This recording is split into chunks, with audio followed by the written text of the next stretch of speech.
Shields up, Ironbreakers. Rurikhan here, coming at you with another video, and this time around I'm bringing you my interview with Code Vein's producer, Keita Iizuka. Unfortunately, I had some audio issues at the beginning of the interview, so I will be doing a voiceover at the start. Also, I'm sorry for the image quality. It's been a long time since my last interview, so I was a little out of practice. Having said that, here's the interview. Hope you guys enjoy.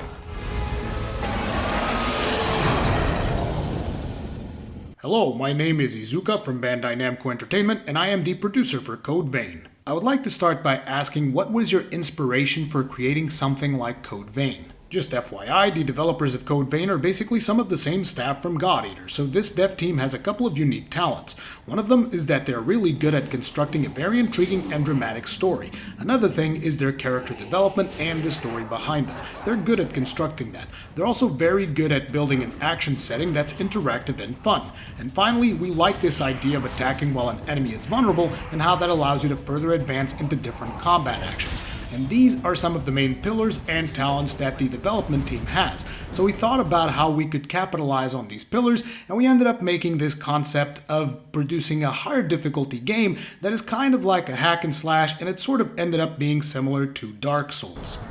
Looking at how the demo I just played is structured, I was wondering if you are using any procedural generation in Code Vein.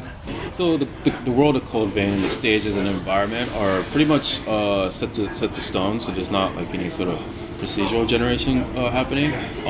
You basically, you have the story and you kind of progress along the story, and then that the progression of the story will translate to where you go in the stages.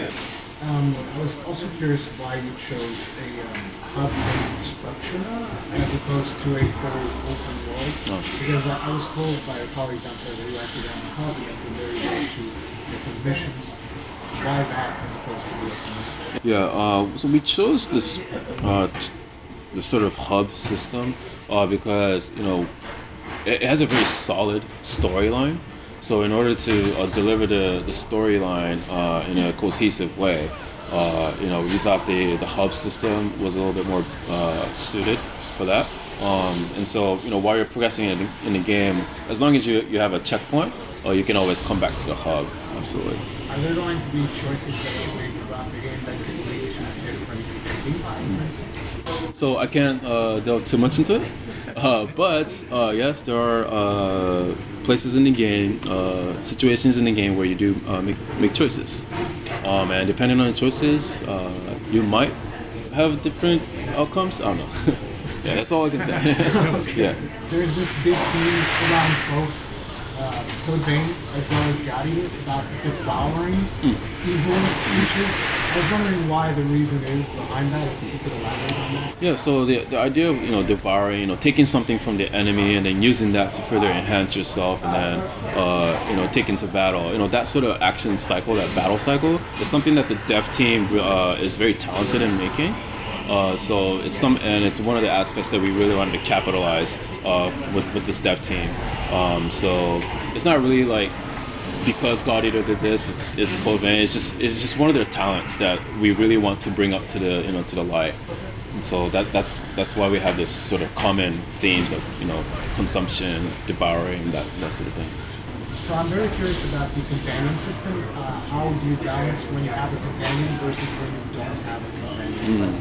Yeah, so our balancing was based on the assumption that you do have a companion with you.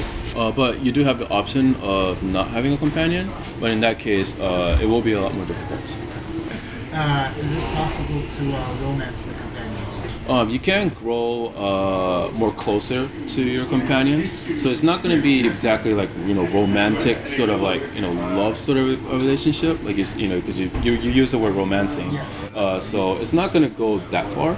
But yes, you do have this sort of bond that you can strengthen over time with your characters, and that will yield you a lot of bonus items and things like that as you strengthen the bonds with a certain character.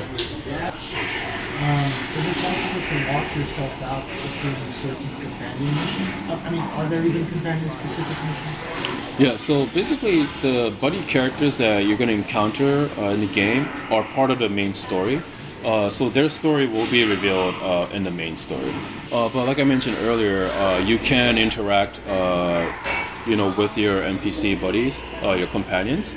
So like I said earlier, like strengthening the bonds, giving them presents that a specific character likes, for example, will improve the bond, or stronger. You can be more closer to that buddy. So yeah, that's something that you can do. But as far as like the stories and stuff, it's not like a side story thing. It's more of like the main thing. Yeah. There's going to be co-op and multiplayer. Is it going to be only for co-op, or will there be PvP as well? So currently, there's no implementation of a PvP system. So right now, it's only going to be your main character, a buddy, and then another player. Co-op exploration. Do you have any plans for crossplay since it has multiplayer? So currently, there is no cross-platform functionality. So the game has received a little bit of a delay, and I was just curious if you would like to elaborate what was the reason for the delay that the game received? Yeah, so the reason for delaying the release of Code Vein was that after we initially announced the release date, we sort of got together with the dev team, and we looked at whether the actual characteristics and unique aspects of Code Vein and the things that we want to convey to the users, the player. We asked ourselves, are they expressed enough? Are they communicated strong enough? And we came away with the answer that we should do more to brush up on those elements, those core characteristics that define Code Vein, and communicate it stronger to the player and have this player really feel it in a more deeper level. And I thought it was necessary for us to do that to give players the full Code Vein experience. So that's why we decided on a 1-year release delay. And so one of the aspects that we really focused on is this. I'm sure you're probably familiar with the demo, but you have the variety of play styles and different sort of unique play styles that you can select and flexibility. And so that this concept of having a variety of styles was already in the works since the initial stages, but this is an area that we really delve in and we really enhanced so that the player can really more strongly feel that they're in control of the style and flexibility of the characters and the mechanics. Would you confirm how many I'm going to call them classes, it's not classes, it's another name, I forget what the name is, the different things that you can select. Mm-hmm. Would you be comfortable saying how many of them there are in the game, or is that something that you want to there are, I'll just say there are tens of, yeah. So what you saw in the demo today is only a portion of the total package. I was very curious as to what was his favorite, what code, of the ones that are available in the demo. So I really like the code called Prometheus, and it gives you the skill, the gift called Blade Dance, and that gives you basically you deal a lot more damage as the more damage you deal, the more consecutive hits and attacks you deal, the more damage you start dealing. So the damage scales with how many consecutive hits you deal. And so if you use that in combination with a one-handed sword, for example, where you can rack up a lot of damage really fast. So that's something that I really like. Okay. The different blood veils are going to support the different. I keep forgetting the name of the different classes that you have. Is there going to be a theme, like for instance the Scorpion Stinger is going to be more for mages or something of that nature? Yes, there's definitely going to be like compatibility with the blood veil and the blood code. But it's pretty flexible because within that blood veil there's different stats and with blood codes there's also different stats. And it's really about how you want to play. The player can really choose.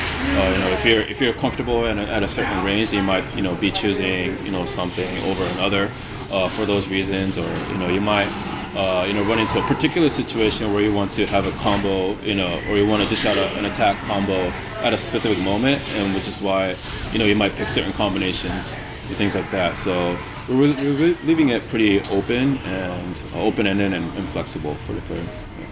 In the challenge dungeon, I was using the caster blood code, and I was wondering if the balance that is currently in the demo, if that is the proper balance, because I felt like the damage was just insane. So you probably use a really good blood veil or something that goes that complements the caster really well. Yeah, so yeah, you probably we're really good at that. Right now as it currently stands, they're sort of on the stronger side as far as the caster and all that with the challenge dungeons. But we do have the level design and the progression system. So yeah, in the full release and going forward as we develop the game, we do plan on making small adjustments with balancing damage versus output. So there's a system in the game which is the focus system, and I was wondering if you could elaborate a little bit on that. Yeah, so the focus mechanic is basically you have a gauge that fills up, the focus gauge. And the focus gauge is charged up by taking damage or parrying an opponent's attack or damaging an opponent or an enemy. And once it's filled, what you can do is, first of all, when you're full focus, you take less stagger. So when you take damage, you take less stagger, and there's that shorter amount of time that you are unable to do something, so you can get right back into action. Another thing that you can do is that you can perform launch attacks. So you launch an opponent in the air, and this have more damage, and that will allow you to then activate your gift skills to do that as well. And there are other gifts that gets enhanced when you are in focus mode. So capitalizing on those aspects as well. So that's the basic rundown of the focus system. There was a mechanic when I was playing the hard dungeon, and they just started spawning like these red marked enemies, and they just kept coming. I think it was like 7 of them in a row, and I was just curious about what that mechanic is. Yeah, so you go to, I guess, this place called the Depths or the Deep Abyss or something like that, and as you progress, you get more stronger players, stronger enemies. The thing you were talking about is there's like a wave of enemies, and there's like a few waves of that, and then once you go through all of that and you make it out, in the end, you actually get rewarded with a powerful weapon. Do you have a New Game Plus system? Yes. Once you progress and clear the game once, you can play the new game again, and then that will actually carry over your previous levels and your equipment along. You guys haven't announced a Switch release? Is that something that is in the works? So at the current stage, we are focusing on the development of the 3 announced platforms: the PS4, Xbox One, and the PC Steam platform. But for the future, I'm going to leave that open-minded. I'm not going to say no or yes, but there may be a possibility in the future. And that is pretty much it for the interview. Hopefully you guys enjoyed the video. I realize that it is not the best from a fidelity standpoint in terms of audio or visual, but unfortunately I don't get to do as many interviews as I would like, so this is the best hardware that I have available to take with me out to events and stuff, and this was the best that I could do. If you guys have any further questions in regards to Code Vein, feel free to leave those in the comment section. I'll be trying to answer as much as I possibly can. If you guys enjoy the video, leave it up with a like. If you guys are new here, remember that you can subscribe and hit the bell notification icon to stay up to date with all of the content that I am working on. Thank you very much for watching. Stay strong, and may your shields never break.